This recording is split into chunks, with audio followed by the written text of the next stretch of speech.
Now, this idea of blank leads to blank, this is not a formal device necessarily that one does while constructing a narrative.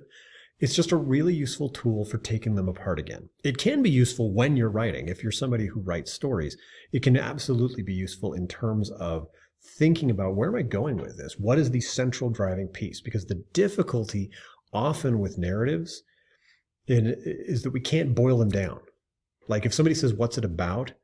And you just start rattling off 500 words, you don't know what it's about yet. If you can distill it down to 20 words, now you've kind of got a good sense. And if you can distill it down to 8, right, that this leads to this, you have a very crystal clear sense of what is the specific thing you're trying to accomplish with this story. So that can be helpful on the analytical end and looking at, what is this really about?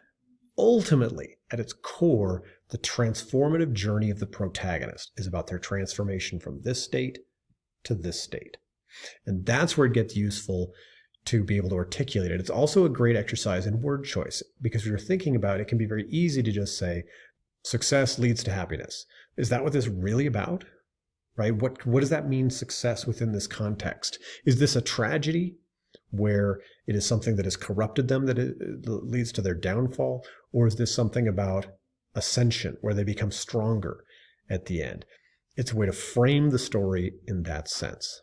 So then digging into that a little bit, as I mentioned, the thing to remember when you're doing blank leads to blank, we're not talking about the physical events. You're not describing pulling off the bank heist leads to having a bunch of money. So there's two different ideas here. There's plot and there's story. Plot are the physical events that drive the narrative.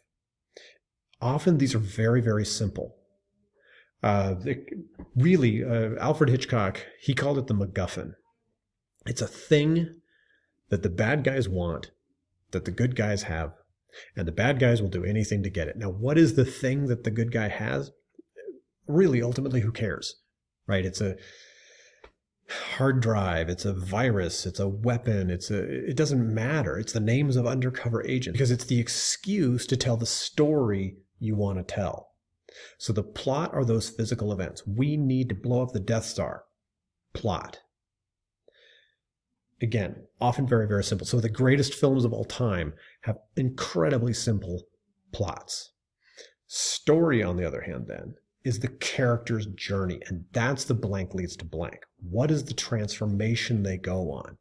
Going back to Star Wars, I mean, the story there is incredibly complex, right? With a history and destiny and the transformation of the central characters and so forth. That's where the key difference comes in. The blank leads to blank puts aside the plot. That's going to be an important distinction when we're analyzing these narratives, is the physical events, the plot, the thing that they must do, versus the story of the characters. Perfect example would be from a few years back, Mad Max Fury Road. Film comes out and people were like, it has no story. No, it has an incredibly rich story with layers upon layers upon layers of symbolism and meaning and character development. It has no real plot, or rather it has a very simple plot. And what is that plot?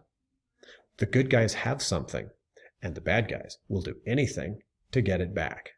It's the same basic setup that allows you to tell the story you want to tell. So if we were doing a blank leads to blank for Fury Road, we're not going to talk about getting away from Immortan Joe leads to a new life. That's what happens. It's not about that. It's about the journey the characters go on. So that's where you're looking for specific words of the emotional, transformative event that leads to a new state of being.